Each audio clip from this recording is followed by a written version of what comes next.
and this meeting is being recorded. We have about 174 attendees and growing. Thank you all for joining us. There's no new news. Have a good evening. Just kidding. We are currently, as we all know, in a worldwide pandemic, trying to figure out how we're going to return to public education or education in the fall. No major changes for anybody who attended the last parent forum last week, and feel free to ask questions via the chat so that we can get to them at some point. In general, today we filed with the Department of Elementary and Secondary Education the 3 models of return to school. The hybrid model, which is a combination of remote learning at home and being in school, and then the full remote learning. All of those have been filed so that you know the timeline. The timeline is that will be shared with you as a recommendation no later than this coming Monday. You'll all receive a pretty significant PowerPoint presentation that the administrators have put together on behalf of Norton Public Schools. And one of the PowerPoints will have my recommendation to the school committee to consider as an option. This is a full school committee vote on what option we move forward with.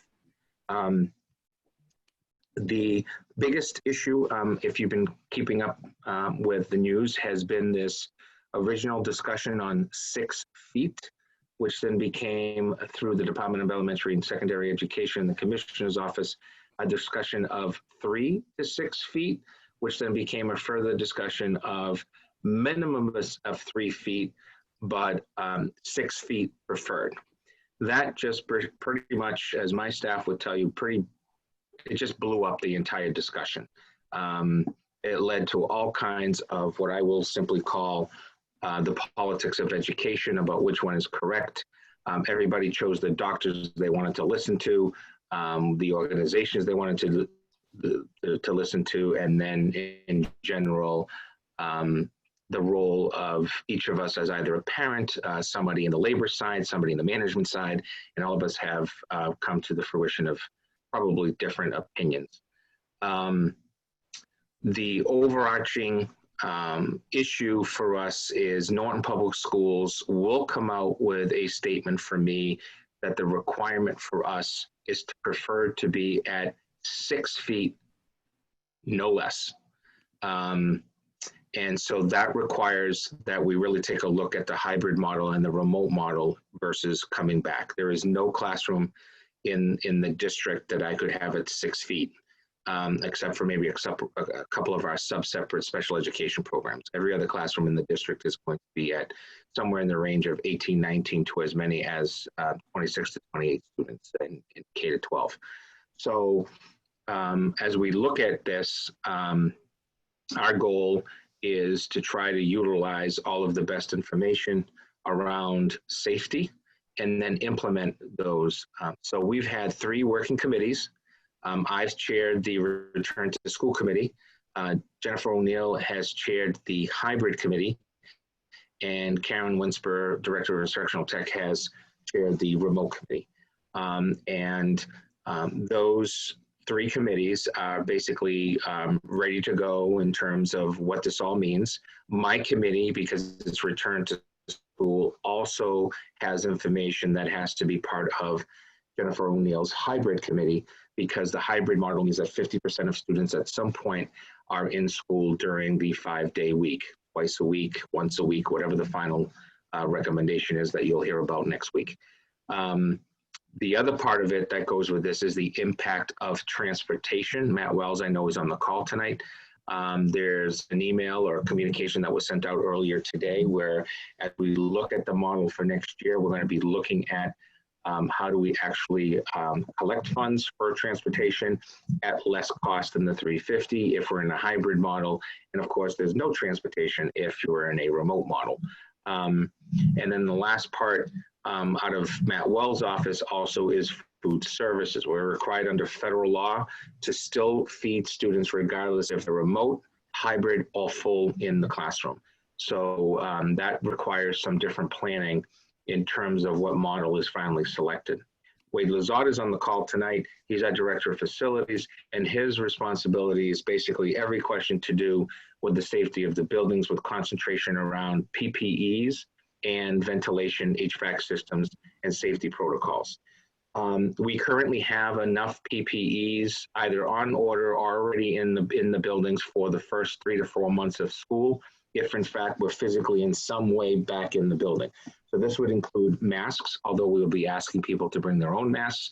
We have extra masks, we have the clear masks, we have the shields, we have the gowns, we have gloves, we have 500 gallons worth of sanitation. We're changing out faucets in some of our schools so that they're able to actually run instead of a push down. We have soap, we have specific cleaning supplies. We're ordering extra air filters for all of our schools. Our filters are currently changed out 4 times a year. We're probably going to be moving to some type of a 4 to 6 week or some type of a 45-day, somewhere around that. And of course, also having protocols for any incidents that take place and requires us to further clean. I know many of you are probably interested about how we plan to respond. We will have very specific protocols on incidents that happen in school, outside of school, with staff, with family of staff, with children attending school, with younger or older siblings of students that are in a different school. All of those are protocols that we have to have in writing and specific. Our school nurses will be receiving some of those next week. In Norton, we're utilizing our school nurses as our health and safety committee. I know you've been reading a lot about nurses that not being asked, not being involved. That's not true here in Norton. And also our Norton Board of Health will be part of receiving the information as we move towards a final decision by the school committee. We have answers on issues such as physical education and music, and including choral and chorus and instruments, where we're being recommended to go outside, to use other means, to be at least 10 feet. So all of those having a direct impact on how we provide the service delivery, regardless of or depending on the model we're in. When it comes to athletics, that's a huge question right now. We have currently, there was a move to the 14th of September to be the first day of athletics. Right now, it's my understanding that's going to be moved back another week to the 21st. Again, that's what I'm hearing, not necessarily in stone yet. And then do we actually have fall seasons? Do they cancel them all because they're concerned about equity? Or do they actually change seasons? That originally was a no. This week, there's a little bit more pushback on that issue. But right now, they're trying to make a decision. It's my understanding we're going to hear any day now about athletics. We are moving towards separate special education programs and Little Lance's preschool to be in school and at a minimum in the hybrid model of 4 days a week. And in the remote, well, remote's going to mean remote unless we have ways around that because the governor hasn't shut us down or we haven't had an incident in a school. All of this has to go through Chapter 150E, which is the collective bargaining state law. Every single item I just mentioned has an impact on the local contract. So therefore, the Teachers Association, which also includes our paraprofessionals, but also our other unions, have the right to come to the table and say, this impacts our workday, so therefore we want to negotiate what the, quote, these new requests are, these new requirements are, and so on and so forth.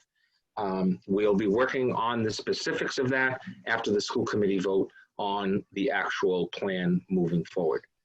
Please keep it as flexible as you can, or keep it close to your heart that we could be moving on a plan of whatever, and the very next day the governor announces that we're going remote only.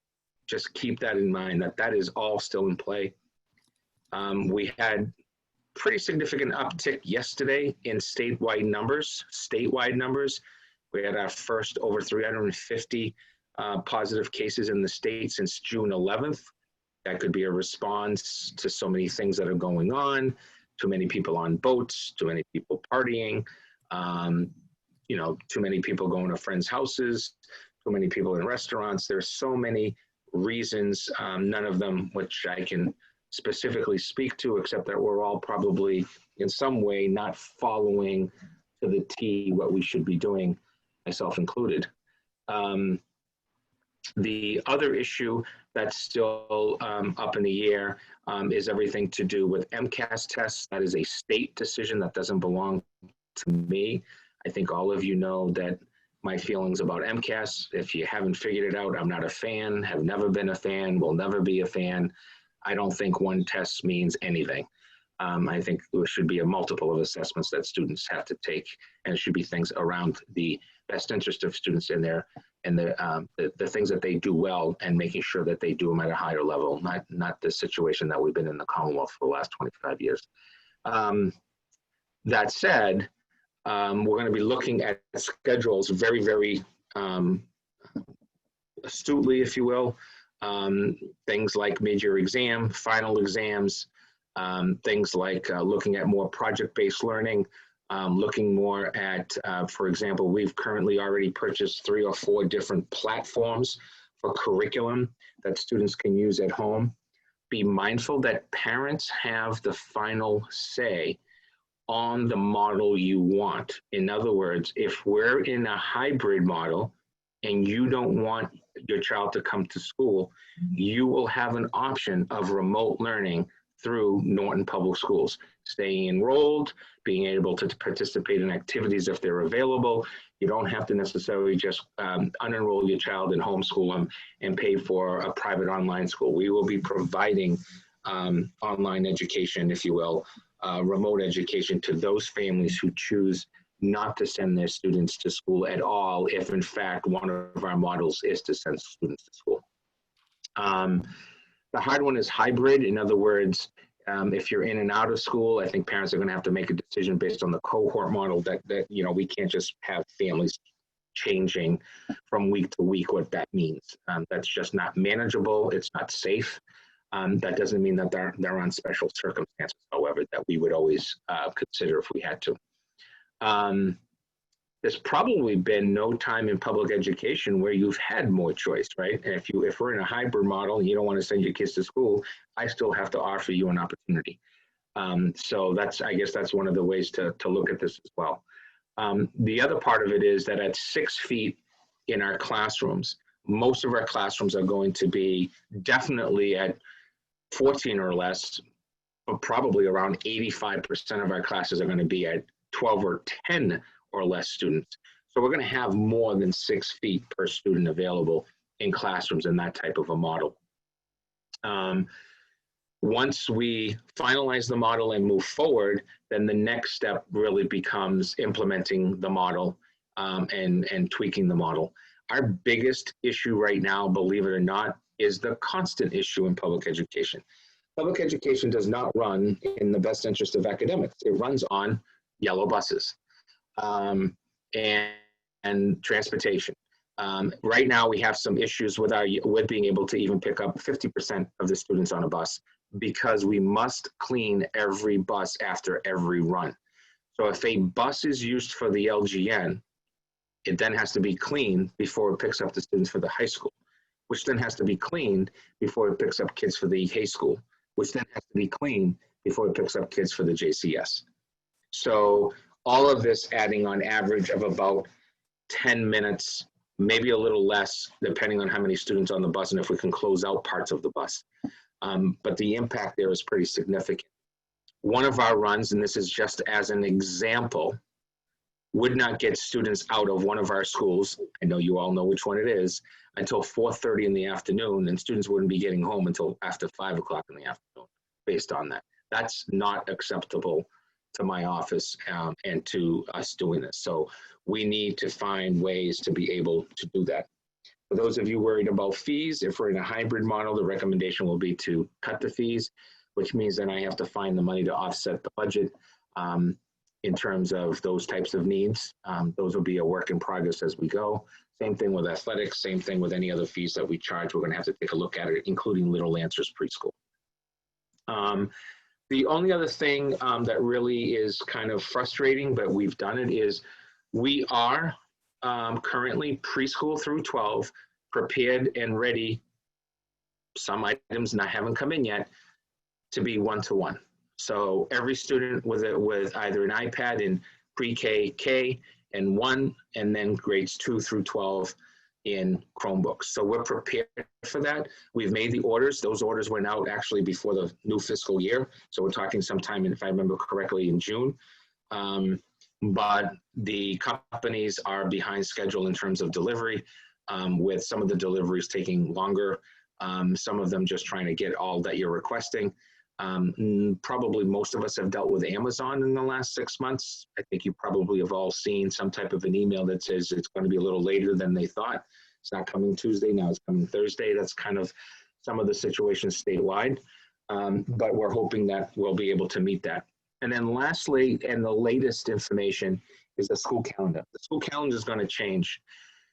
The Massachusetts Teachers Association, the American Federation of Teachers, and the Boston Teachers Union, those the first two actually represent locals back in communities. The Boston Teachers Union is its own. They have cut a deal with the commissioner that there would only be 170 days of school for students this year, not 180, and that the first 10 days will be solely for the educators to receive trainings and professional development around PPEs, curriculum, expectations, practicing what we're going to be doing with our students in terms of all of that. So that means our school year right now, tentatively, I can say tonight, is going to start around Wednesday, September 16th. That's another week back from the original September 8th start, which was the Tuesday after Labor Day. So that may cause some families some stress, but to be quite honest, that is out of my control. And it's a top-down decision of utilizing those days. I've actually asked to float those days. I am not allowed to float those days. I can only float the days that are in the contract, which means 2 days that the teacher would have before the students came in. I'll have to float those days later. I'm hoping to hold on to those that if we're in a back-to-school full or remote, or a hybrid, that we could actually use those days for a change to full remote, because remote is very different from even the hybrid or from the return to school. Let's take a look at some questions, Jen, if you don't mind. Not at all. If we have a school choice student and they decide to choose remote for the year, will they still be considered a school choice student through Norton, and can they come back when they're ready? That is correct. A school choice student is an enrolled student in Norton Public Schools. They can maintain that choice status through any of the choices that we provide, and there's no reapplication or anything else. That is you're still here, you just decided that this is in your best interest and that of your family. In the event of a school closure, will the district immediately move to a remote learning plan the next day, or will there be a gap in between? I would say the gap, in my opinion, is that we are prepared to go within 48 hours. Most of that because we're literally switching. But yes, we would not be looking at the 2 to 3 week gap as we saw back in the crisis remote move. I call it the crisis because if you remember the timeline, this is not to pat myself on the back, but myself and local superintendents were closing for 2 weeks. By noon, that was changing to the governor announcing it's 3 weeks. And by the following week, we were closed for the remainder of the year. So, it was a pretty significant crisis situation. We've been working, and I should say we, meaning I say yes or no, my team's been working their hours off like you wouldn't believe. It's probably been the most stressful and long hours for administrators in probably the history of the Commonwealth, along with 30 teachers that have volunteered their time to be members of our return to school, remote learning, or hybrid learning committee. Teachers who have just, in Norton, we've decided to utilize the idea that our professionals are important to us. And although we may not agree with them 100% from management, that not listening to educators is not the best interest of all parties. So they've been at the table in those committees working, meeting pretty regularly, and helping to create what those models would look like, as you will see released next week. Will there still be kindergarten screening? Yes, we actually met about this yesterday, And both Mrs. Bolton, who is the principal at the Salmony School, and Mrs. Luke, who is the principal at the LG North, are putting together a schedule and will be sending out information to families on that in the coming days. So yes, we will be doing that. Regarding the air quality, air circulation, and the HVAC system, particularly during the initial hotter weeks, how has that been upgraded to provide for additional air circulation given the requirements of wearing masks? So what we're doing in Norton is we're utilizing, depending on the building, for example, the high school has a newer system. The Yale would have an older system. We're doing those upgrades according to what's available in terms of the HVAC systems. Nobody's replumbing and redoing HVAC systems in schools. There's one local community that did, Canton, but that was part of their capital plan of an issue as part of prior to COVID. So what we're going to be doing is taking a look at the percentage increases that we can pump air, utilizing windows. I have to say I'm really proud that our windows at our elementary schools in particular have been upgraded because, as you remember, some of them didn't even have screens. That's not an issue anymore for us. And then we're also going to be looking, Wade Lazard, I don't want to put Wade on the spot, but he can just shake his head if he wants to. But we're looking at things like UV purifying, air purifying systems, and so on and so forth for our schools. It must be nice to be in the private sector when it comes to this stuff, because I have to tell you, I'm a little concerned about what is needed versus the gimmicks of what is needed in order to deal with this public outcry. I don't take it lightly, but our schools have had air and circulation and so on. What I will tell you is that every univent in every school, which is every classroom and office, is being checked or has been checked. They've been upgraded like we do every summer. And like I said earlier, we'll be looking at upgrading our filter changes from 4 times a year, which is the regulation, to literally somewhere between 4 to 6 weeks. And of course, any incident in a school would automatically lead to at least the area of the school, if not the entire school, also going through the process of changing filters and all of that. So we're talking about, Wade, I don't want to lie, but easily $30,000 to $50,000 worth of air filters that we're probably going to be going through this year as a way to make sure that we're circulating air as much as possible. We're looking at classrooms or areas that don't have windows and how we can actually move those classrooms, which we're hoping to be able to do so. And we're underlying a third-party recommendation for any changes that we have to make. So we utilize companies like Mechanical Air, which is the company that basically takes care of all of our units, and really trying to get the lead from them on the industry standards depending on the age of the building and its system. Added to that is also chemicals. We have released actually to the Norton Teachers Association, and then we'll also release it to the public, all of the chemicals that we use in our buildings. Those have all been updated, including those that would be chemicals that we utilize for the purposes of C19 needs. Can you provide more details on what the hybrid may look like? I'm happy to take that one, Joe, if you don't mind. Sure.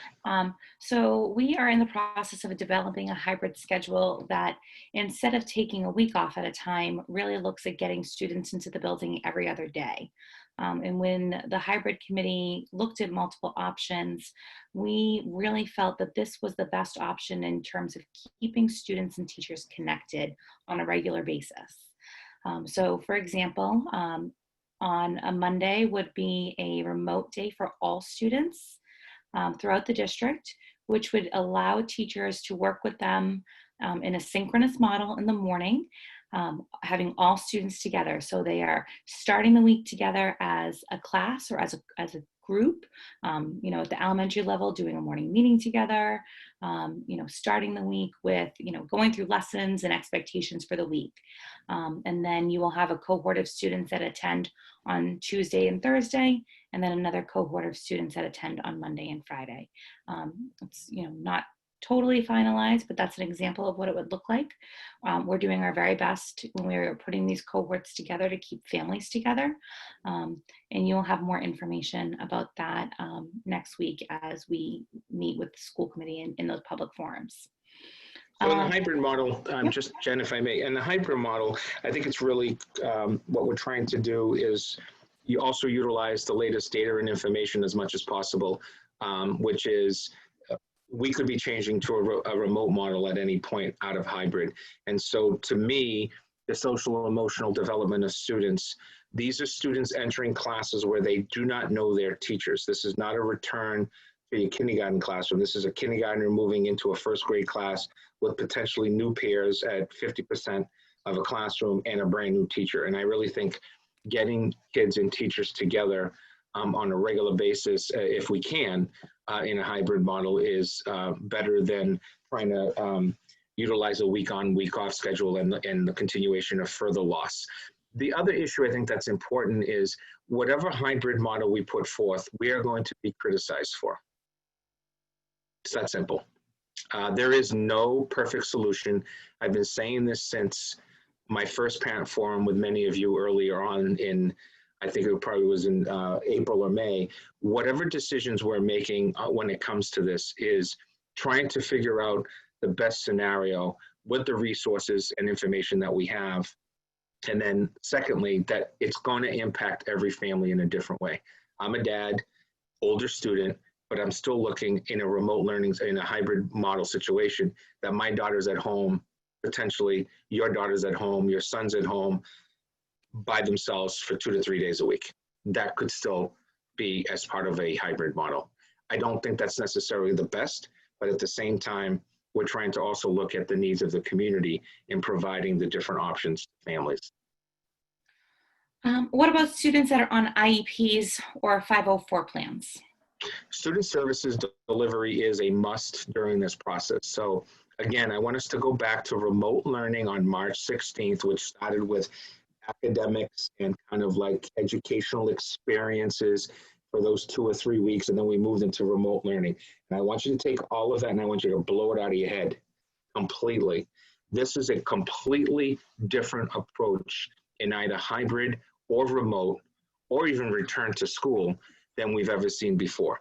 And we've been spending countless hours in making sure that the delivery of services to all students is the best it can be, but paying attention also to making sure that the delivery of services for our students on IEP and 504s is met on a regular basis as per the IEP to the best that we can. So we're looking at all different types of students and where they are.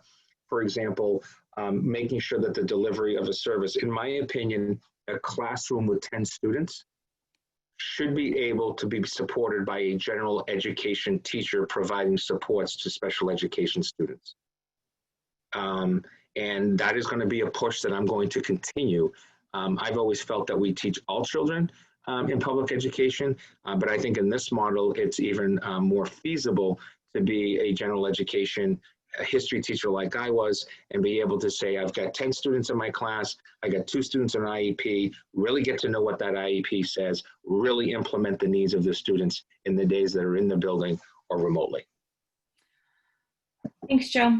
There's several questions about if parents chose a hybrid model, or I'm sorry, chose a remote model for their child, would they be able to switch down the line if their family situation changed or the status of COVID changed as well? Yeah, the answer to that is going to be yes for a number of different reasons. Number one, my recommendation when it comes out will be specific to a timeline. I'm going to be looking for feedback on what's going on in the model that we implement on a regular basis. So that type of information may cause a family who said, I'm only remote, to say, you know what, I'm hearing a lot of good things. I'm liking what I'm seeing. I'm ready to come back. I see that it's safe. And then we would probably need a good cycle before we did it, making sure that that student is trained in the needs of the classroom in terms of the safety protocols and returning and those type of things. We're going to have to put some things together for that so that we can recreate a transition period for a student that is equitable, but at the same time allows them or creates that they have everything that everybody's already gotten in terms of safety protocols and procedures up front instead of during, and age appropriate. Students that are taking band, will they all be placed in the same cohort in a hybrid model? Yeah, I'm dealing with that. As a parent, I'm dealing with that one right now because I have a kid who's in the band. So the issue with band right now is that the recommendations are really to be half-face masks, and then of course take them off like if you're, because you have to play an instrument. But they're really looking at woodwinds and brass at minimum must be at 10 feet and preferably outside. And then it goes on, secondly, to say preferably at the beginning of the year, utilizing alternative means to educate students around music than actually using the instruments. So those are the recommendations. We're looking at those. Hopefully they're going to be tweaked.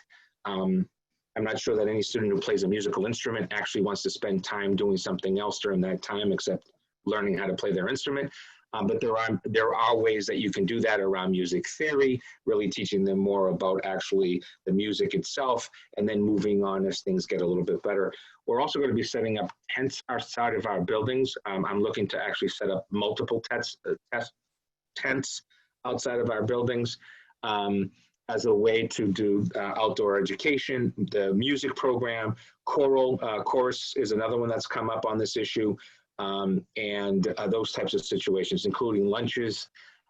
We can pretty much do that September into October, and then the weather starts to change a little bit, and that's when we're just going to tell you kids to put coats on and go outside. No, I'm kidding. We're going to try to find other means to support those areas. I just want to also mention, if there are people that have their hand raised, please feel free to type your question in the chat or in the Q&A. And I'll be going through and making sure we get through all of these questions. Is there a plan if we get a green light to go back to normal, meaning everyone can attend school? If it means we can come back and there's no social distancing and no masks, then I'm just going to say, we're open, come on in. No, in likelihood, it's probably going to be if, in fact, all of a sudden something happens and the numbers tumble, and where we would take the lead from the governor's office on that, because the call really would come from the governor's office first, that we are just allowed to return no matter what. We don't have to use CDC guidelines, but more than likely any type of return like that is going to mean that we're doing certain things. So we'd have to take a look at what that transition would look like. That would actually be, I hate to say it, a harder transition in some ways because of the impact of bus routes and meals and moving everything back into classrooms. You got to remember, if classrooms have 24 desks in them and I only need 12 desks are completely being taken out of those classrooms so that we can have the space for kids to actually move around and still be social distancing 6 feet or more. All right. Is there an opportunity to help fund some of these needs for our students? So I'm Make up the check to Norton Public Schools. We accept that all the time. I appreciate that comment. If in fact, any gifts that come to Norton Public Schools can be actually specific or general.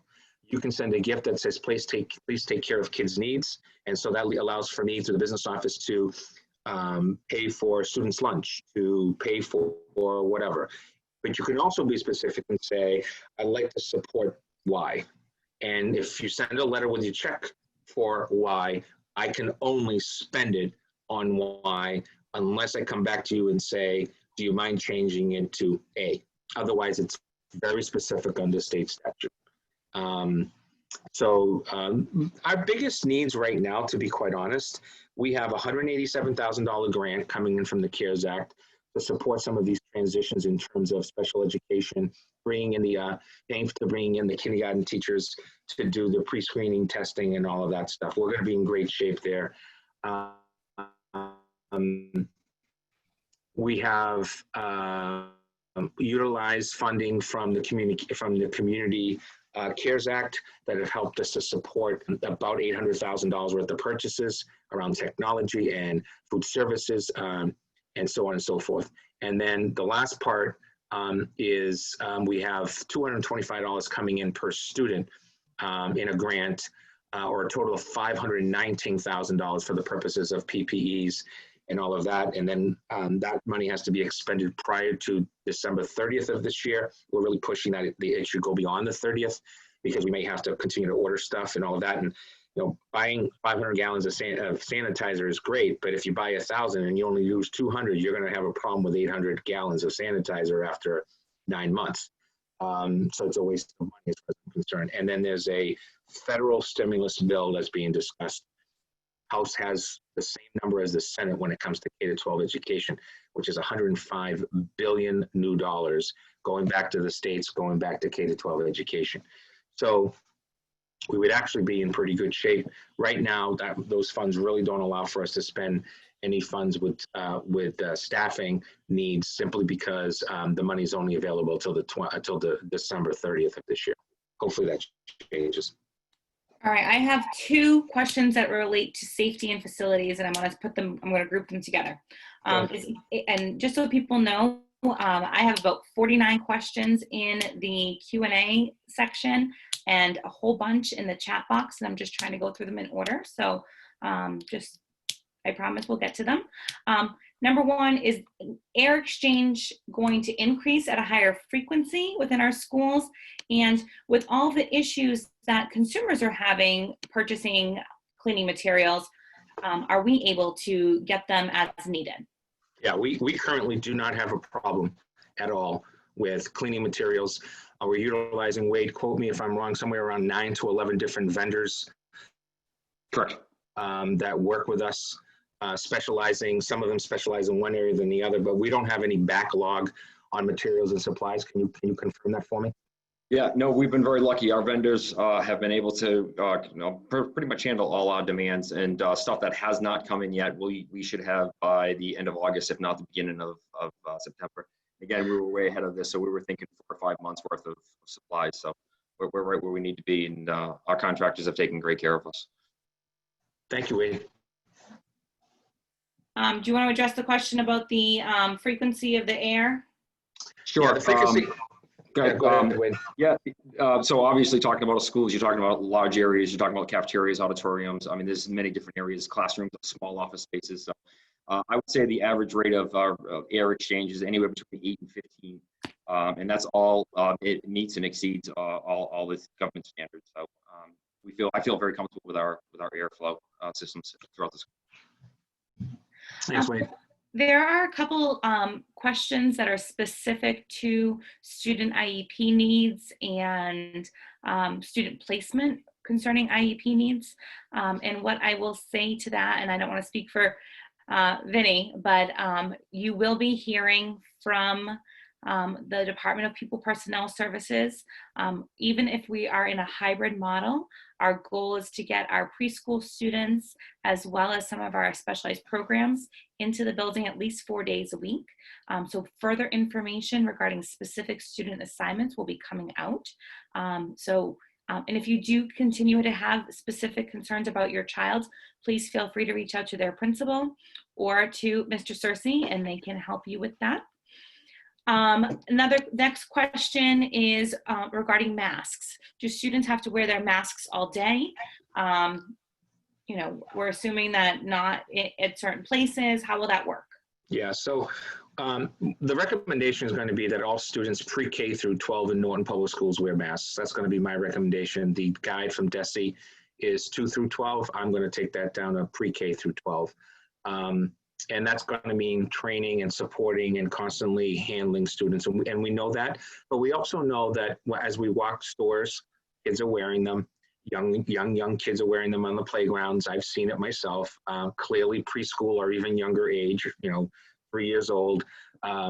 So we feel comfortable that we can support that with our staff and really teaching students about that. To be quite honest, I went to our extended summer program with Mr. Searcy, our director, and Ms. Russo, our SPED coordinator. And the mask situation is, I'd say, at least decent to okay. It's the I love you grabbing that they want to do with each other. They want to be right on top of each other because they're kids and that's what you do. And now we have to teach them, no, stay away from each other. 10 years from now, we're going to be saying, what do we do? Well, we're doing it for the right reasons, but we're trying to teach kids, but we feel really comfortable with that. And that means multiple mask breaks on a regular basis. And I will tell you that this week, I was up at the leadership meeting in the middle school library with all administrators 6 feet apart, wearing our masks. And then we went into the building and it was 90 degrees outside. Actually, it was hotter than 90 that day. And boy, oh boy, we were just in the room for, 15, 20 minutes of walking around a certain area. And we were all like separating and taking a mask break because it was hot, especially in September. So we plan to utilize mask breaks on a regular basis within our classrooms. And if we're in a hybrid model with 50%, we'll be in a good place because our classrooms will be at more than 6 feet, not less than 6 feet. Okay. So for the parents and students that opt for a completely remote program, who will be teaching them since their teacher will be teaching in the classroom? Yeah, so that's a really good question. And that's one of the biggest headaches in the hybrid model with parents who choose remote. And that is, what is the staff? So what we will do is we will look to a couple of different things. Number one, the platform. We will have an academic platform of English, math, science, social studies, and other elective courses for students, or in the area of elementary, taking a look at online programs that support students. But we will then run into a staffing issue. So we will begin staffing those classrooms with remote, utilizing our own staff that's available, in terms of they're not able to report to work because of a medical condition and have medical documentation to stay home, but would prefer to work as a remote instructor, if you will, or support person. And then the next part would be, how do we utilize our own staff, meaning potentially having to change or add to their workload via a contract agreement to be able to do that. So an example of that would be an extra stipend for teachers to work with students in the afternoon after their regular work hours. Those are the kind of the models that we're looking at. This is a huge issue statewide. I'm not hearing about school systems that are saying, oh, I got all these extra people and all this extra money and I can just hire staff. There are a few districts that are trying to work it into the day. We are looking at video. We're also looking at streaming, but those are all significant budget items that there's not even close to enough money for at this time, and also the idea of training staff in that type of a model. So that is one of our headaches going forward. There's a question here about freshman orientation at the high school. That's a great question. We don't have that exactly figured out yet, but once we do, you will be hearing from our high school administration with details on how we are going to support transitioning them to high school. One of the other things to add to that I brought up today to the union leadership in a call was, I just simply said that one of the things we need to look at is if we have the teachers in for 10 days, combination of remote and physically, and whatever that's going to look like, I think we should also clearly articulate the potential for classroom meetings remotely done during those 10 days. Just a face with a name, an icebreaker, something that doesn't necessarily take a lot of time, but allows for the students to kind of get to see who their new teacher is, and the teacher gets to see the students. So that'll be something that we'll put on the table for discussion going forward. Yeah. Questions if we would be able to accept masks that were donated, both handmade masks or disposable. Yeah, right now the specifications on the mask actually says that you can bring your own mask. The idea is to have something that literally protects you from going out or something coming in. So I myself wear a handmade mask on a pretty regular basis. So yes, right now masks that are appropriate, that are being utilized are perfectly fine. We're not being asked to do N95 or KN95 masks. Those are actually for first responders and medical personnel. They're not recommended per se in our buildings, although there is some discussion about school nurses utilizing those types of masks. There's a question here regarding when we will find out teacher placements. In a typical year, we send out teacher placements the week of August 15th, and that's when students come back right around Labor Day.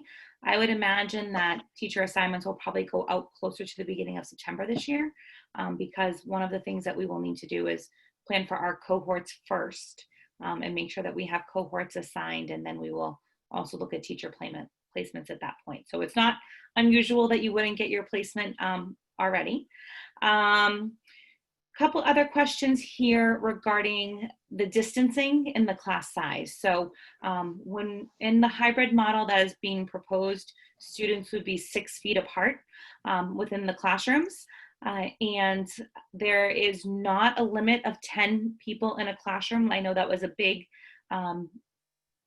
thing during the summer. There was a lot of conversation about a maximum of 10 people in a classroom at a time. That is not the case. We can have teachers, we can split the class in half. So for example, if there's 22 students in a 4th grade classroom, 11 would attend in cohort A and 11 would attend in cohort B as best we can, in that 6 foot distancing. At some point, when it's recommended that we can do so, children would be able to come back at 3 feet or in a regular model. So the class sizes themselves aren't necessarily changing. It's just going to be the manner in which we're bringing them back within that hybrid model. Will Champions be open on days where school is not holding class? Yeah, we're currently working with Champions to have and fulfill the days that students aren't in school. They have to follow very strict rules. But yes, they are working. Once we publicize whatever our model is, they'll respond to that. If it's full return to school, they'll have a before school and an after school. If it's a hybrid, their intention is to have some type of a setup for that. And if it's remote, then that would be up to us. And really, is it a governor's call that we've closed the schools, or is it because we've had a school incident or a community incident? And that would be a difficult response to have Champions with. But again, we'd be willing to work with families on that. Is there any consideration to having students and staff tested as a baseline before they return to school? Yeah, this is a big statewide discussion. There is nothing available to me as the superintendent of schools. I've actually asked that to the Board of Health, which is where is my protocol. As superintendents, we've gone out and said we are interested. I've already communicated that I would be more than willing to be a hub at one of our buildings for testing of our staff, testing of our students, and even community. But right now, I think in the last 14 days, the number yesterday I repeated with someone else, I think was 214 tests in the last 14 days in the town of Norton. So it's not like we're seeing a lot of testing. There's only been 2,400 people in town tested. I'm sure that number is growing every day, so don't quote me on that. But yes, we're open to it, but right now it is not seen as a feasible way to get 1 million students and about 110,000 active educators, not including administrators, tested before the return to school. There's a question here regarding how students will make up those 10 days. They will not make up those 10 days. The commissioner has cut a deal with the unions that the school year is 170 days only, not the traditional 180. Okay. During remote learning, do we expect the teachers to be live with students, or it will all be links to videos, Karen? Yeah, you're going to see a very, I think you'll see a very robust remote learning proposal to the Teachers Association. Then it has to go through the protocols of collective bargaining. I want to get you to understand that. It's really important. What Joe Baeta wants may not necessarily be what Joe Baeta gets, both as a parent or as your superintendent. It is a process. We are putting together and releasing those recommendations next week. You will have access to that as families. The staff will as well. The school committee has already received it in executive session yesterday because we had to talk about what the priorities are from them, because they are the voting body that selects the model, and also want to be prepared for the next model if we have to go to another model, whatever that may be. So they asked us for some concrete specifics. We gave them, I think, a pretty thorough and concrete specifics. They gave us feedback on one of the models. We since then have pretty much given them an upgrade of that already today. That was, I believe, Karen Winsper's office that was part of that. And then we will release that and then go from there. And then there's Chapter 150E, impact bargaining, change in working conditions to the union personnel. There's no such thing for administrators, by the way. There's a couple questions here regarding the hybrid model, and it seems like a lot of districts are doing Wednesdays as a remote day for both cleaning and giving the kids a break in the middle of the week. We have not finalized the model. Number one, we believe, after a lot of conversations with Wade as our director of facilities, we'll be fully cleaning the classrooms every single night. So we didn't feel as though we needed a day in the middle of the week for that to happen. We also, looked at the calendar and looked at Monday holidays. We wanted to make sure that students weren't missing days of instruction where they would be in the classroom with teachers. And we also liked the opportunity for students to start the week together. But again, that is not a final recommendation at this point, and it could still change. Joe, did you want to add to that? Yeah, there's this wonderful new phrase, I guess maybe because of my culture, called deep cleaning. I really don't understand what that means. I mean, something's either cleaned or not cleaned. So our goal is going to be to clean our buildings with appropriate chemicals, wiping down items, utilizing the fogger system, utilizing UV purification processes in our buildings daily. So in other words, during the day, if you came into our building in the spring when this all started, you would have seen our custodians in gloves, literally wiping down door handles like they were just walking around with spray and rags and paper and all that stuff that they used to clean. So we feel pretty confident. I think long term, I'm going to have to take a serious look at personnel. You can only do so much with 20 people if somebody gets sick and so on.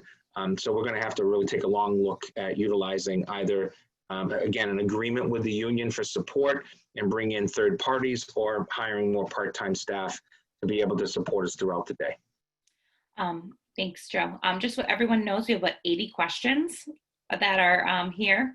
So we're going to pick up the pace and try to get through as many of them as we can. When does the school committee vote on which plan to go with? August 6th. Bam, look at that. If we are remote or hybrid, will all the teachers undergo specialized training to be able to teach students both general education and special education? Yes, we actually have that as part of our model that we are trying to utilize. For example, in the hybrid model, if it's a half-day remote on Mondays, the afternoon is actual still contractual time with teachers for the purposes of professional development support, creating lessons, and so on and so forth. So we're feeling much more comfortable in that. We're also going to be utilizing the first 10 days of the 10-day window we've just been given to require not only safety training, but also the utilization of technology. Every teacher by the end of these 10 days should be as close to proficient on areas of technology, and excuses are done and over with. It's time to settle the issue of being prepared for technology. We are not evaluating them on it when they're being trained. I myself, as my administrators will tell you, am a novice when it comes to technology, but I've been taking more chances than I ever have. And when I screw up, I don't try to get frustrated. So for students that choose to attend remotely, will there be cameras for them to join the classroom from home? Yeah, big discussion that's going to happen in terms of collective bargaining. So that's one of the big issues. It's a huge no-no to have them in classrooms in the past. The question will be, is this an opportunity to change those discussions because we are in a pandemic? And so that's something that we have to bring to the table and have some really deep discussions about. There's a lot of issues around concerns around liability. Many of those are exactly that. They're a phrase of says liability, but there's also the issues of student safety that we really need to have discussions about. Thanks. There's a couple questions here regarding students that are on IEPs and how they will be serviced in a hybrid and a remote model. It really comes down to what's in their IEP, and are they part of one of our specialized programs, for example, our language-based classroom or our GRIP program, or what does their service grid look like? So those details will be made on a case-by-case basis, definitely making sure that we're meeting the needs of our students, whether in person or via teletherapy. Yes, we have to follow those DESE, the Department of Education guidelines on looking at their service delivery grid, and then determining based on a formula whether they meet what they call quote unquote high needs. Our specialized programs definitely will meet those needs, and we'll be working around whichever model is voted on by the school committee to provide those services. But our other students will be providing those services. As Ms. O'Neill said, we're looking at teletherapy, we're looking at other kinds of platforms that the teachers could use to supplement and do specialized instruction and modifications to assignments. So we'll be looking at all that once we have a firm understanding of which model we'll be going to be using, working Thanks, around. Vinny. If there is a group of students that struggle with remote isolated learning and learn best with their peers, is it possible to group them together in a pod with some sort of a helper teacher? It's always a possibility. It's all going to depend on numbers. Right now, we have about 800 students or 800 survey responses that say they're not sure about what model they want to take. We have, all of this is going to depend on, we publish something, we get a recommendation, it gets voted, now everybody knows, now what does it mean to me as a family? What am I doing? And then you'll be getting a form from us, a commitment form that says, you know, which one are you doing? And then we have to respond to that. Thank you. Are we seeing a lot of retirements from our teachers? No, we are not. No. Would we entertain the idea of a Zoom call to train parents on how to use Google Classroom? Absolutely. Karen and I are having conversations about ways that we can better support our families. We're also looking at other technology systems that will help streamline the process for both students and families. I know as a parent, I was always looking for the piece of paper that had all the passwords on it last spring. So we're definitely looking into that.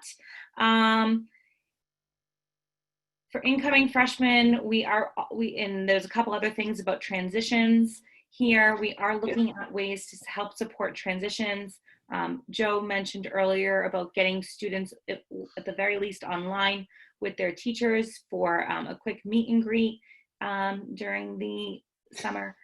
There's also the potential that if there's 160 kids in the freshman class, that we could do something on the football field with 80 students, and then the next day do a different 80, and and then bring them in groups of 10, and and potentially do something. Transition's important. I get it. I have an incoming freshman. It's an important time period. But I would actually say that we've always been really good at opening up our buildings for students and grades. For example, at the LGN and the NJCS, and then the 4-5, and then 6-8, we have special days. It's just really hard to try to plan those while you're trying to keep the buildings without folks in them as much as possible until the kids get here. So that's going to be a little wishy-washy of an answer. I know that, but we'll consider things. And I think the important thing for everyone to know as well is that when we come back, when we do come back, we have a commitment to starting our students off, getting to know them, focusing on SEL, not diving into the syllabus on day one. So for those students that are transitioning from one building to another, that's another great opportunity for them to get the lay of the land and have some time in the building where it's not so academically, stressful at those first few days. Hey, before we go on to, let me just out loud, I know we have multiple ASL interpreters with us tonight, so thank you for taking the time away from your families and being here and supporting us. I think we finally set this stuff up right.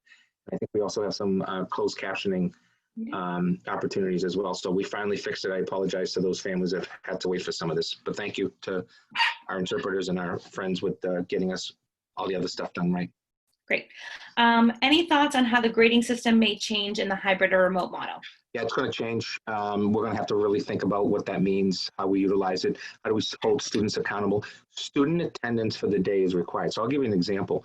In the hybrid model, students are coming to school and so on and so forth. In the remote model, if you're home, we're also still having to take attendance on a regular basis for students. We're going to have to come up with appropriate grading for students. So we have a standards-based report card in K-5. I actually think this would be a great opportunity to move to standards-based report card in middle school as well, but that's a discussion that would probably throw everybody for a loop. So we have the more traditional grading. We're going to have to come up with areas. I will tell you that the high school did receive, I've said this a million times, compliments for the grading system that we put in place because it was more than just a pass-fail. But if you're in a remote system going forward, it's going to be much more structured around a period of time of the day, either 3.5, 4 hours, or the entire day that you're actually attending class and it's happening in a remote situation. So grading becomes really important. And we're going to have to really talk to families whose students want to pick up the part-time job and then the work later, because that's not going to be the recommendation of what the structure looks like as it was in the spring. Thank you, Joe. If students are doing full remote learning and they are speeding through lessons, can they finish the required work before the end of the year? No, I don't. Preferably not, but it does lead to a discussion of, Yeah. of one of the reasons why I'm pushing forward whatever is accepted by the school committee. We're taking this on a 4-week process so that we can get feedback about some students maybe need more enrichment and support, not more things to do, but things that are different to do. And while some of the students need more supplemental because they're falling behind and they need another approach in order to be able to get the lesson or what's being taught. So a lot more communication around those situations than we had in the springtime. Thank you. How are we going to support the 6-foot distancing in preschool? Yeah.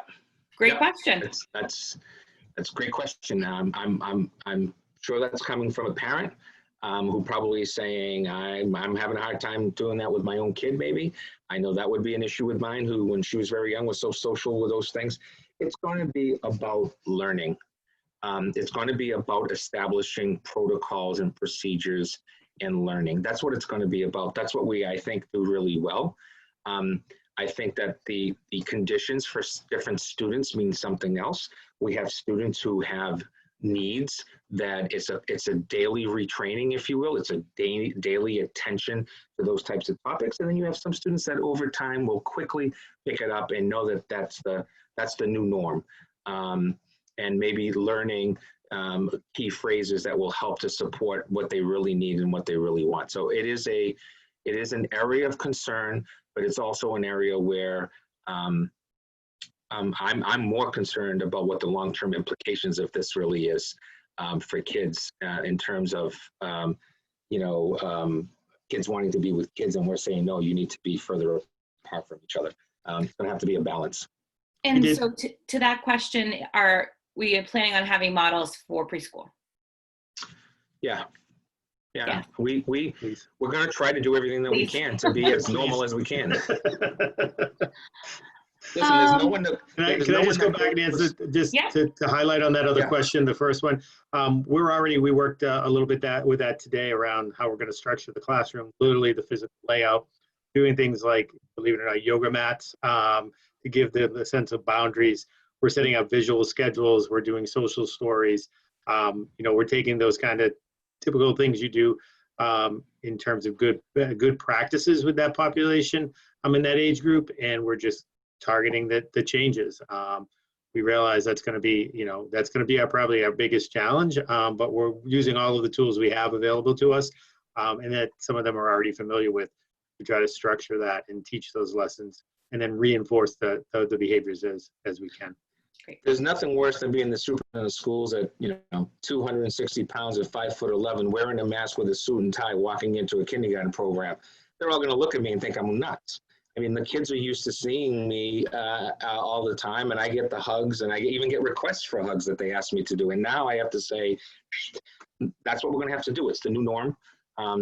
Even high-fiving when I walk into the middle school and the high school and the upper grades, that's a no-no. It's a new norm, and we're all going to be working together to try to really do that. I shake hands with people 24/7. I've had to completely change my approach to that, and I'm still not perfect with it, but for the record. All right. What about parent volunteers? Yeah, a huge question. This is one that I really want to try to work with, because I do not want to just say no to volunteers. The issue with the volunteers is going to be really a structured time period and a structured place.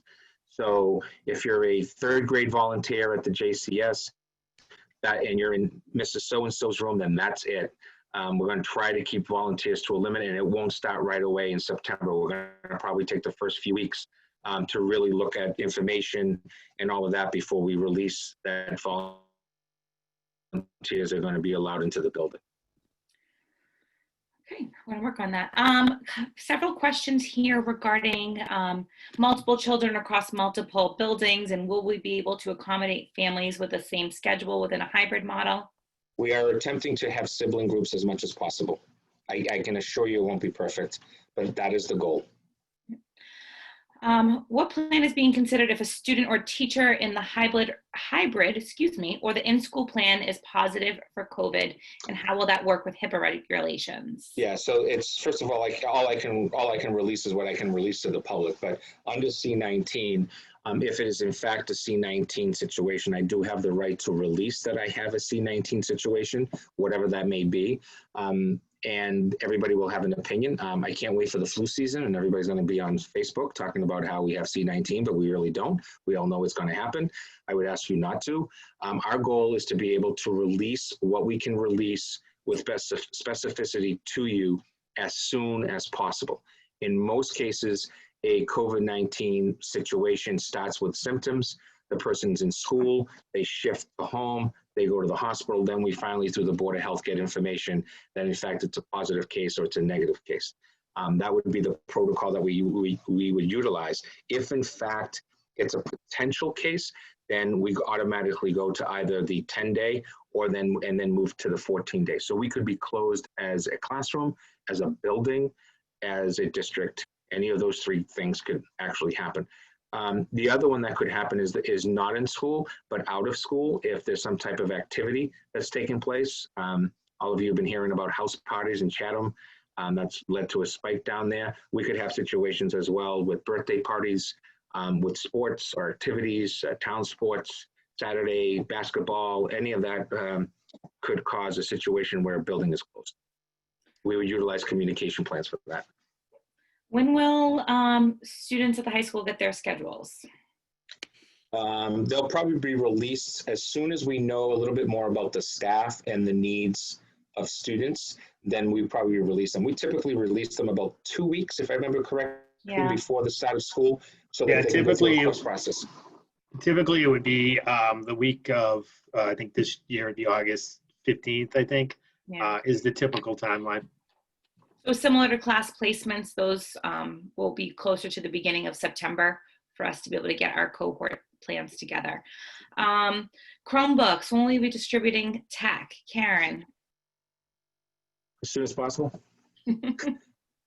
We're still waiting for as Dr. Bayetta said early in the session, we are still waiting for our Chromebooks for 2nd, 6th, and 9th graders. So if we have to do a plan B, we had collected Chromebooks that we were going to reallocate because we had some that are at end of lease to be sent back. So we may be handing back older Chromebooks while we're waiting for the newer ones to come in. And if we don't have enough Chromebooks, we may be giving iPads to 2nd graders temporarily until the Chromebooks come in, and preschool might be held off for a little bit. So we're working on a plan B. I have no update at this point for those students that currently do not have devices. For the most part, we had students keep their devices. So for any new students to Norton, we will definitely let you know. It will happen before students back to school starts. So if it's not the end of August, for sure the first week of September.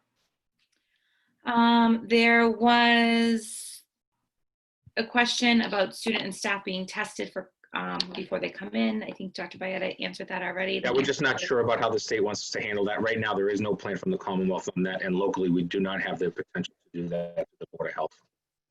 How will the district handle things such as job fairs, college fairs, or college prep? Many of them are going to be virtual. Just like the college, going for a college visit right now in many campuses is virtual. For the hybrid I just actually, I actually was part of a webinar today with Naviance. Most of the colleges are going to be doing virtual rep visits, and they're setting up through Naviance a way to coordinate through that system for students to sign up.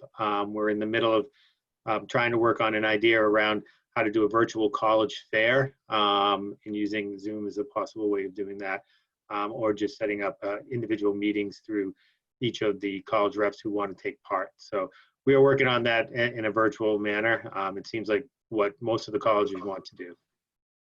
Thank you, Benny. Will the upcoming school committees meetings next week be allowed for unlimited attendance? Yes. We have, I believe, up to 1,000 participants for next week. And we will be doing a chat similar to this, or we can, we'll ask the chair committee, the school committee chairperson, how they want to handle the questions. And if so, we can send a form for questions ahead of time if that's the way they want to handle that. Oh my goodness, we still have a whole bunch of questions here. If there's questions regarding the high school and how we're going to keep those cohorts together. To the best of our ability. The decision here is really simple. Are we building a transcript for students to apply and move on to college? Or do we eliminate programs? Eliminate AP, eliminate honors, have college prep only. That's not the way to go. Eliminate electives, that's not the way to go. So the idea here is with 50% of a classroom, we're going to do our best to keep students socially distancing, which in the classroom won't be a problem. In the hallways will be a bigger issue. I also want to discuss a little bit about the word cohort. I mean, cohorts have traditionally had people in and out of them in secondary education, in colleges, in other ways of life. I think the issue here is, are we wearing masks? Are we washing hands? Are we using hand sanitizer? Are we social distancing? I think if we can do those things, then the issue of the cohort is a little bit less of an issue. It's so important, don't get me wrong, and we want to create them as many as we can. But the option is to eliminate opportunities. And I don't know if I'm there yet as an option.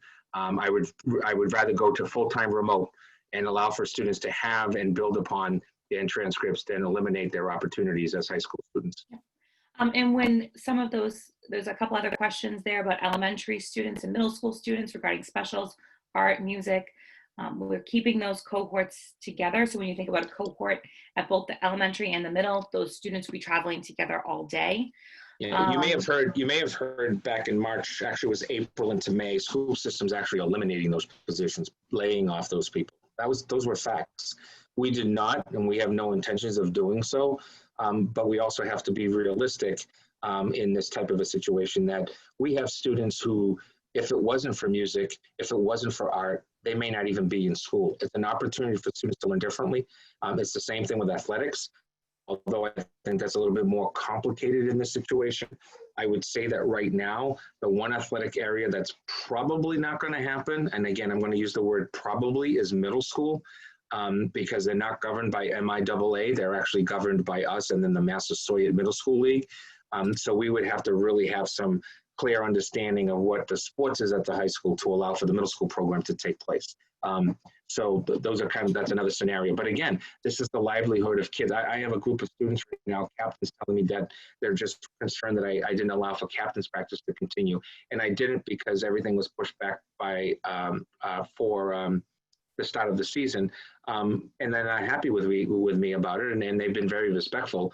But I understand why. I was on the track. I saw 100 students on the track, and they were trying to social distancing. But you're not going to be practicing, and stretching and all that stuff by necessarily only social distancing. So I took the positive approach that it was better to just postpone the use of facilities for the time being.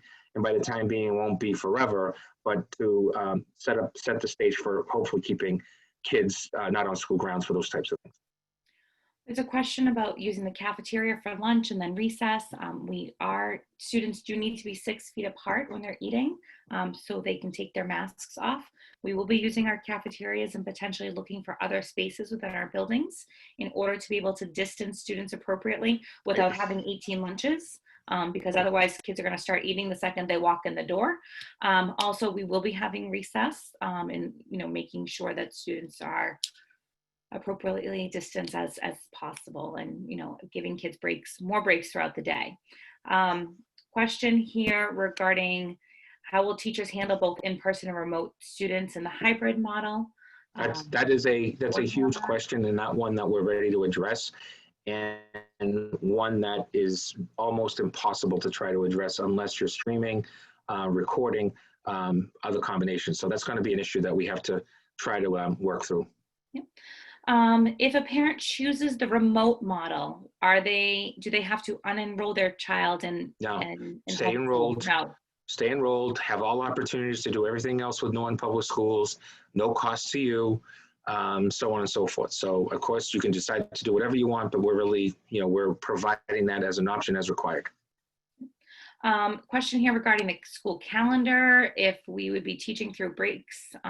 It's going to be discussed at least. I have no problem discussing it. I'm not sure that it's going to be a fan favorite, but I would tell you right now that if we were to do that, it would be based on a lot of information that's coming in around, not doing your typical February vacation to Florida and the Outer Banks in April and so on and so forth. So we would have to utilize a lot of information to make that decision. And it could be that we're actually grounded like we were this past spring, and it would make it easier to make those decisions. Will face shields be allowed to replace masks? It's not a replacement, but an addition to in most cases. Yeah, Again, there are students and adults that the idea of the face mask is a medical condition and or need, if you will, versus the shields. And then there are potential situations where they're doing both because of whatever the situation may be, i.e. the nurse and so on. So we're gonna, it's not necessarily a replacement unless it's needed to be.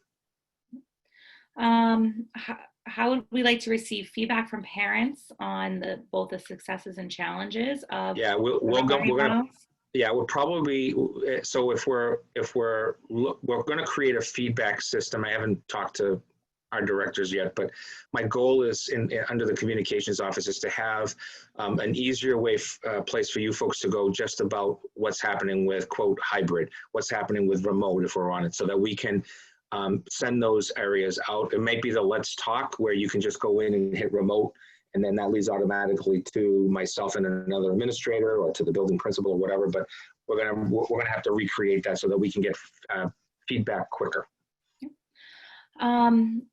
There's a question here about, appreciate the information session. If we're in a hybrid or full return to school model, how can anyone reliably break the chain of transmission before students and staff are infected? Yeah. Yeah, you're asking. Yeah, it's again, these are medical questions that I can't address.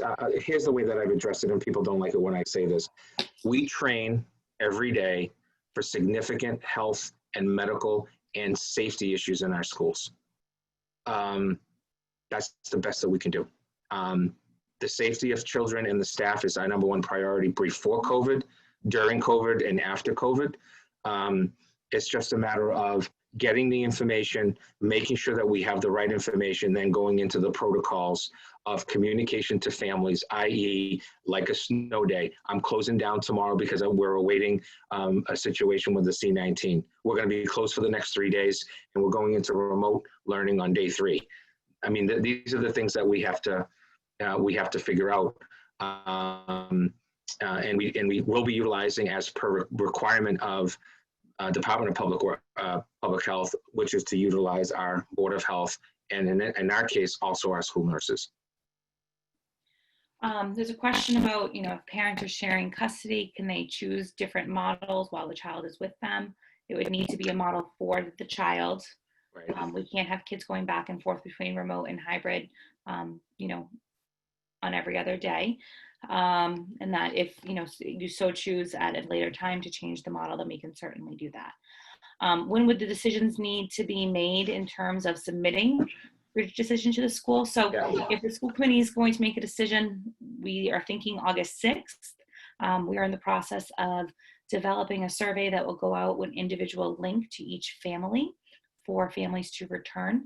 And I'm thinking maybe the 15th, Joe, August 15th? Yeah, I would say probably a release of the 10th, no later than around the 10th, 11th of the survey and it's a survey that's linked to you and your family. Mm-hmm. So in other words, it's really giving us some specific information. And then from there, I would probably say probably no more than 7 business days. So some combination of 5 plus a weekend and a couple of more days. And constant reminders to do it because we're going to need the numbers in order to make sure that we know what families are looking for, because then we have to respond to it. And I'll give you an example. Let's say 600 people don't want to come in. 600 kids aren't coming to school. I may completely have to change my hybrid model, make them slightly bigger. In other words, make them, instead of 8 kids per class, maybe now it's 12 and they're still 6 feet, because I'm going to be able to release a teacher who becomes the remote teacher. That could happen depending on what's taking place. More than likely it won't. Our numbers aren't necessarily showing that type. Area districts are getting feedback at somewhere around 75 to 150 students is what we're getting. One particular district in the Tri-Valley League was 13 high school students and 21 K-8 students. That's all they got, and they already are moving with that. And that was just a general survey, so those numbers could change. And the numbers, I think, are going to change daily, depending on, could change before we even start, depending on what's happening. Will teachers that share, that go back and forth between buildings still be doing that? Yes. Art, music, et cetera? Yes. You know, I think one of the biggest issues, can I just address this for a second? Because this is one of the frustrating questions. And it's not, I'm not frustrated at the person who asked it, because I thank you for doing it. I think everybody's been going to Hannaford's and to Shaw's and to Market Basket and to restaurants. Our staff is still able to go back and forth into buildings. We just have to utilize the same protocols that we would if we were going into those types of things. Furthermore, one of the key components of all of the sharing of staff, or two adults in the classroom, or a para who's one-to-one, and all of that, is it's all about the safety protocols. It's all about, should we use a gown in that situation, or should we just use a mask and also use gloves? So we make sure that there's more hand washing in that situation. I think these are the things that we have to try to do much more so than maybe we do. I can tell you, and I'll just use myself, I bet you for every 10 people who walk out of a store and go home, and Dr. Fauci has said, make sure you wash your hands as soon as you get home, I'm going to say 50% of us haven't. So, you know, we're going to utilize safety procedures and protocols. We're going to make sure that those are clearly articulated, that they're clearly required, very much like when your doctor walks into your room and is meeting with you, the first thing they usually do is wash their hands. Then at the end, after they meet with you, they wash their hands again, and they leave. I think those are the protocols and procedures for our adults and for our students that we're going to have to use. Okay, we are looking at temperature screenings. No, we will not be doing temperature screenings. No, not recommended. No daily health screenings. No, the daily health screening would be, I hate to say it this way, it's the honor system. You're up in the morning and you're asking your child, you know, potentially taking their fever at home. Is there a cough? Is there a fever? Those types of things. It is an honor system.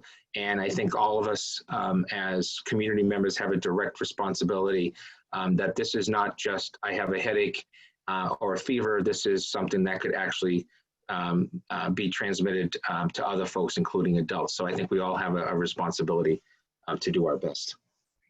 A couple questions about busing. Siblings will be allowed to sit together on the bus. Is that correct, Matt? Yes. At this point, we have to talk about that a little bit more. The problem with the busing is that we're allowed to have 23 students on a bus right now. So we have to look at that and see what that model looks like. It's sort of a zigzag pattern through the bus to maintain that 3 feet of social distancing. If we bring a sibling onto the seat with it, it kind of violates some of that 3 feet. So we have to kind of look at the layout on the buses, run these numbers a little bit more, and see what it's going to look like as we move forward. Right. And that's not a Norton issue, by the way. That's a statewide issue. It actually just came up at a meeting the other day as well, that, you know, are we going to have any flexibility because there is a sibling sitting with someone? Yep. So there was another question regarding busing. So if people start remote and then they're going to come back in the hybrid model, how is that going to impact busing? It's definitely going to impact busing. We're going to have to kind of make changes as we go, or see where we have availability of space. And see what the regulations are at that point. There's a few questions here regarding students returning to school and, you know, whatever model it is, and parents not really being comfortable with that. It is ultimately the parent's decision. Right. So the choices that you have as a parent under state statute is, in this particular case, the public education model has options. Then you have the option, if a child is under the age of 16, to provide homeschooling, unregister the student and provide homeschooling, or you have the option of unenrolling the student and going elsewhere, i.e. another online school or another school. But we've expanded, if you will, our options that are available beyond just coming into our physical buildings. There's many questions regarding protocols for actual health. What about students that have symptoms? You know, how would a COVID exposure be handled at the school? What about if I, as a parent, are exposed? So I think that So there's exposing a lot of different answers to those questions. Yeah, there's various. We have exposure to COVID, and then the child of someone that's exposed is a different response than the student was directly exposed. So the protocols fall into play under CDC rules and mass public health. And we will be cutting and pasting, if you will, those into our communications plan on what happens if Y, X, Y, and Z. What I will tell you is this, utilizing the funds from the feds, we purchased an app that will be provided to administrators and key folks throughout the district that allows for us to go into a, for lack of a better phrase, crisis response mode around things like C-19, COVID. And so it becomes something that is more communicative in terms of whose role is what. Literally, it's on your phone. It provides for direct access. For example, my office would be the person that's directly communicated with, that there's a situation at a school. Then that may lead to Jen's office or Matt's office or Wade's office or Karen's office or the principal's office or the nurse's office. And it's all electronically done so that we can then look at how we responded to incidents in terms of how quickly do we do it? Was it the proper protocol? Did we handle it appropriately? And we are actually the first district in the Commonwealth of Massachusetts to buy that app, and it'll be going live before the opening of school. Our communications office is working with Wade Lozada, Director of Facilities, on the implementation of that. Great. After school programs within the hybrid or remote model, we're looking. Still up in the air. Under DESE regulations, there's yet not a specific answer to after school programming, including sports activities, clubs, and that type of stuff. They're really trying to figure it out yet and use the best information they can. Yeah. Are there specific supports that are being planned for seniors and college planning, Vinny? Yeah, well, as we said, we're going to be working with our seniors. We've had actually in the spring a very successful Zoom parent night regarding for our juniors who are now our seniors regarding the college planning process. We actually had someone from the Dean of Admissions from Bridgewater State come and speak sort of about the process and the impact of the COVID situation. So we are going to be doing that again. We will plan our nights. Again, they'll most likely be virtual. We'll be working with our partners in the local universities and colleges to help support those nights. MIFA, which is usually our financial aid night, MIFA has sort of changed. They're not doing virtual nights with schools. They are setting up webinars for the fall. We'll get that information out to you as soon as we can. And those webinars, for the most part, I think are going to be taped and recorded, I should say. Taped, that's my age showing there. Recorded, and folks will be able to watch those. So we are working. Many of the plans will be similar. They'll just be done virtually. Thanks, Vinny. Question regarding students, and will they be assessed at the beginning of the year to see where they are? Yes, absolutely. We do that at the beginning of every school year, and that will be the same when they return to school. Couple questions, Karen, about remote learning. Will students have allowances to do their work at different times of the day since parents may be working? And then a question about, how long are kindergarten classes if they are online for remote learning? So we have to wait until the school committee actually approves the remote learning plans, because there are different types of remote learning. We have the remote learning that is a part of the hybrid plan. We also have the remote learning that if we shut down as a district, or at the state, if we, in an emergency situation, have to go to remote learning. And then there's also the remote learning parent choice option. And those are 3 different kind of models because of staffing and because of who will be running those models. So depending upon which one you're talking about, it might look different. But also we do have to wait for school committee to make a decision, you know, with. And you'll, and everybody will see those models, Karen, as we publish them, like I said, probably by Monday. So everybody will get to see the exact PowerPoint, which is 50 plus slides of information on how we're coming to a decision or recommendation, as well as the specifics options within those. So thanks to the work of the administrative team. To answer that question specifically, I think that's when folks will know a little bit more about length of day, what does it really look like, et cetera, et cetera, et cetera. Will the district consider easing the community service requirement for graduating seniors if socially distancing guidelines continue? Yeah, we will be looking at that, those types of issues again, like we did with the seniors in the springtime, but we'll probably do it sooner than later, depending on where we are. Okay, I think we've answered some of these. When we have a definitive school calendar, I would say after next week as well. We're going to vote on the 6th, Joe. I'm hoping that we vote on the school calendar, or at least put it out there for discussion on the 6th. Preferably, I would like to see the vote, but no later than the following week. But yes, the 6th is my goal. Yeah, a few questions here regarding live lessons as part of remote learning. We are definitely in the process of finalizing some of those details. Whether they'll be recorded, that also is, I'm not able to answer that question at this time, unfortunately. As Karen mentioned, there's a couple different types of remote learning. There's the remote learning days that will take place in the hybrid model, where students were in school the day before, but now they're at home. Obviously, it's very difficult for the teachers to be teaching the students at home and remotely. So we're going to be looking at adding structure to those days in a different way. There's also remote learning when everyone may be home, whether the school had to close for a week or more of a longer term.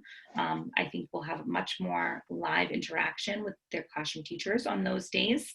And those sessions would be required because, you know, that's how we're going to be, you know, delivering content and teaching lessons on that as well. So I think that actually answered or attempted to answer several of those. Let's see, what else do we have? If a child is kept from school because the child is showing some concerning symptoms, will their option be to work from home for that day, or will they be considered absent? Right now, that would be considered an absence, just because what we're being asked to potentially do is, on average, let's say on great weeks, we average about 5% of our students out, so it'd be so specific. However, if in fact it's a potential exposure situation, then we might want to move a student so that they're not potentially out of school for 10 or 14 days without some type of support. So those are going to be some of the in and outs that we really have to talk about. How do we handle those? Where does the student go? Who's in charge of the student? Who's checking in with the student? Those are going to be the tough ones to deal with. Is there a possibility to return to school in full sessions if there is a vaccine or if treatment is developed and we move to phase 4? I hope the vaccine is found tonight, that everybody in America is tested tomorrow, and that we come to school on the 8th of September, but I don't think that's going to happen. I hate to be sarcastic. I think what's going to happen is we're going to have a vaccine. Then there will be some type of a process within our country like there typically is. I would hope, or I would probably think, that people that are most highly susceptible to C-19 are going to be at the top of the chart. And then at some point, probably first responders are on that chart. And then eventually, I think probably children are going to be on that chart, and school-age children, and those of us that work in the field. So it's going to be a tricky one, because getting out a vaccine and then actually getting it to 300 million Americans is probably not going to be something that happens overnight. Should we hold off on paying bus fees if we're choosing remote learning? Yeah, tonight you should have received a communication from Matt Wells' office that's basically said that we're going to hold off on collecting any type of bus fees solely for the purposes that it just makes it a lot cleaner for both us and for you to not have to do reimbursement checks and all this other stuff. Of course, if something's already happened, we will take care of that. But we are looking to, if in the hybrid model, cutting the fee by a certain percentage that requires a school committee vote. Same thing with Little Answers Preschool. Same thing with other items that could happen. So just yes, it's coming, but it's just a matter of time before we get some of those things done. Will there be other programming available for students? For example, Champions or the YMCA on the remote days? I did receive some information. I do have Champions working on the traditional, depending on the day and all that stuff and locations and before school, after school and all of that. They're waiting for the announcement and selection by the school committee in order to get specific. And I also received some information today from another after school, before and after school program about supporting us. So of course, we'll keep all of our options open. Yep. If students are 6 feet apart in classrooms, do they still have to wear their masks while seated? Yes, the recommendation is at 6 feet to still wear the mask. So the mask is a wear all day, have it on you all day, and utilize breaks. Now, because we are at 6 feet and the ventilation is running at its appropriate systems or higher than its appropriate systems and so on, then there is the potential that students, because they are more than likely in most classrooms going to be more than 6 feet apart, that they could actually take a mask break right at their desk. But the opportunity here is to really constantly wear your mask. It'd be better to take some type of a mask break in a larger area or even outside. Will flu shots be mandatory this year?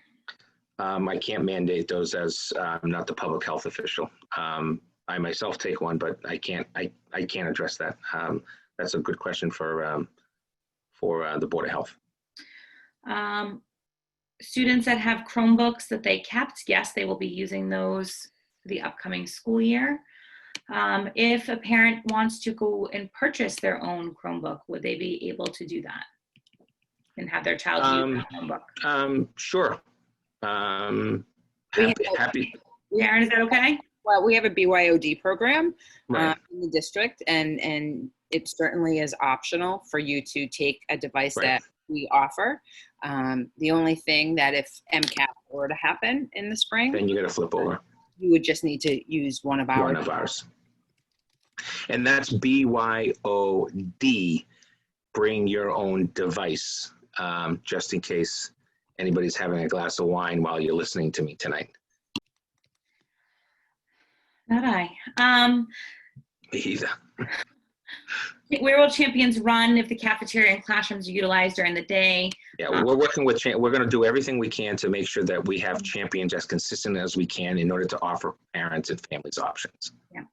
There's actually a few questions here, and it's, about, really supporting students and, how will they be learning, especially if they're a young student, a kindergartner, preschooler, if they're all remote. Socialization is so important. Wanting to make sure that our students are not afraid of close contact. As a parent, I absolutely agree with you. I think those are, definitely some challenging conversations that we're all having in our homes. Joe, did you want to?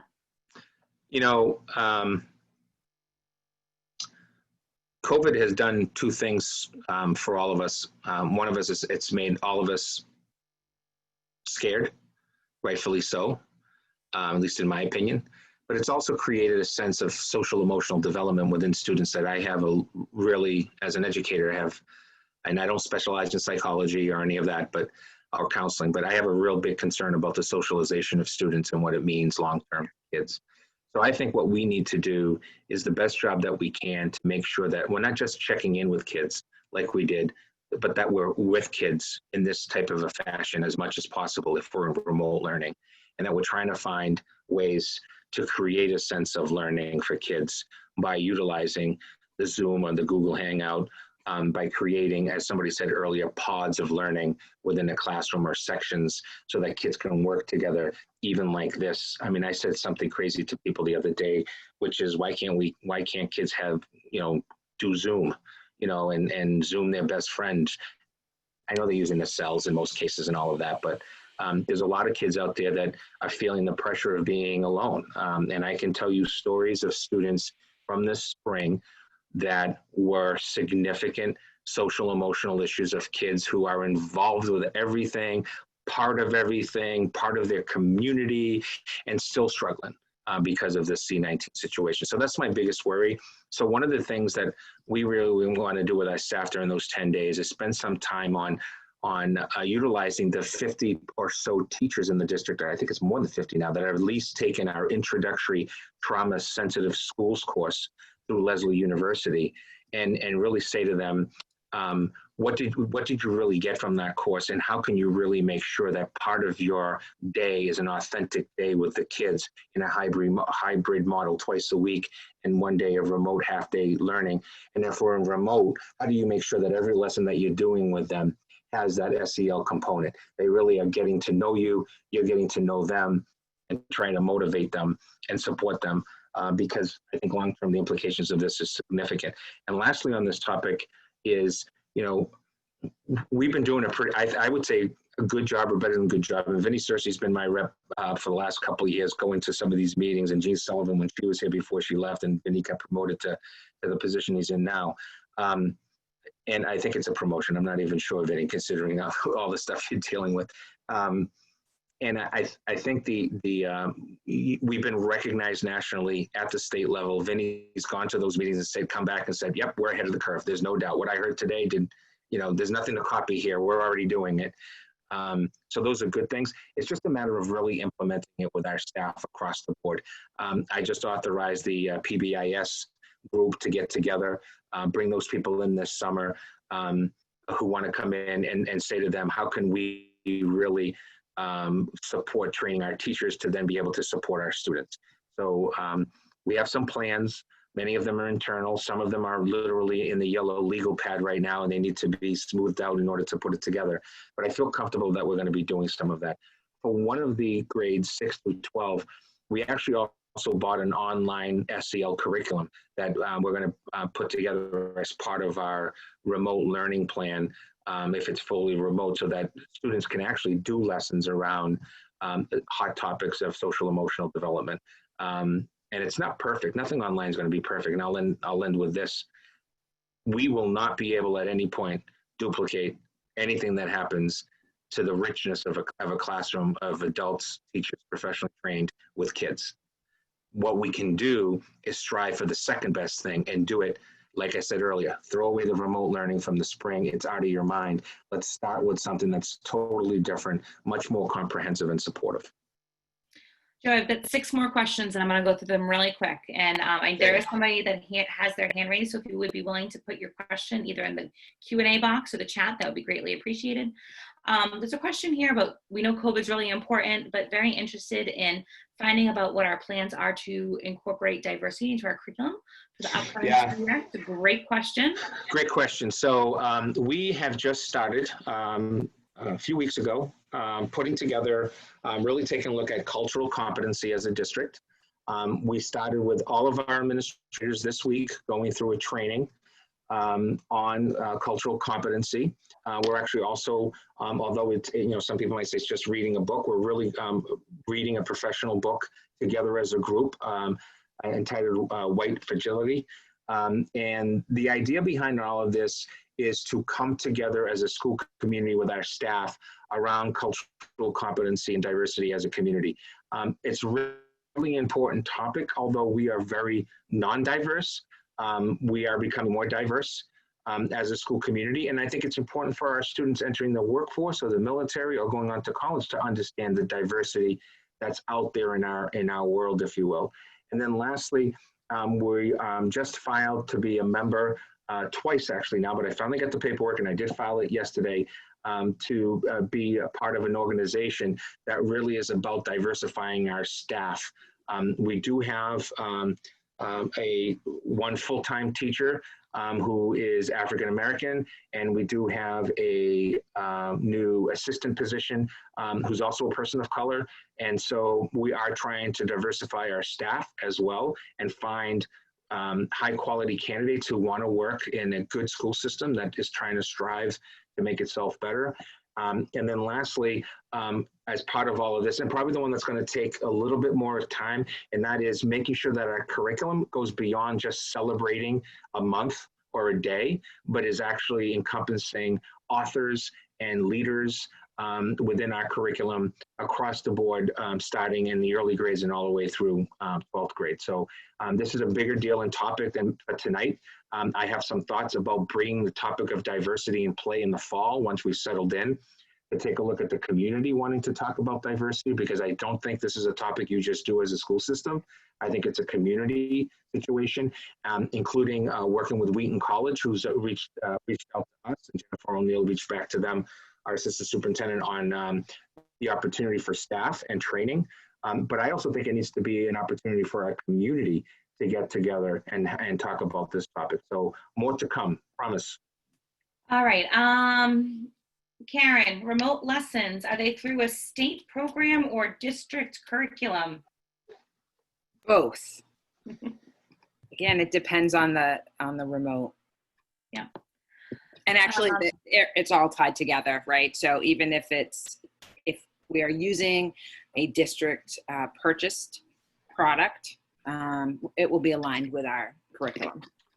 And to Karen, to just add real quickly, the state will be announcing 3 platforms. I already know what they are, but I'm just for the sake of giving you misinformation, they're going to be announcing 3 platforms available to districts K to 12. Wade, this one's for you. I'm going to just shoot them off now. What is the daily cleaning routine that happens in the classrooms once students leave for the end of the day? So during the day, we have 5 buildings. We have 19 custodians that work inside the buildings. During the day, we're going to be concentrating hitting the high touch areas, probably a minimum of 3 times a day. So that's walking the hallways, disinfecting door handles, stair railings, and light switches and stuff like that. Bathrooms. At night, we are planning on doing our full cleaning like we normally would do, and then hitting our classrooms with our electrostatic spraying, which is a disinfectant mist that it positively charges the mist coming out, and it kills the viruses or any viruses in the classroom. So the classrooms will sit overnight, and then as they come in the next morning, they should be cleaned and disinfected. Thanks, Wade. Vinny Cersei, this one's for you. What types of service plans or services or plans will be available to help support both teachers and students cope with the challenges throughout the year? So as Dr. Bayetta said, we've been doing some training, working with the staff on being more trauma sensitive and thinking about how to approach the students on how to work in these situations.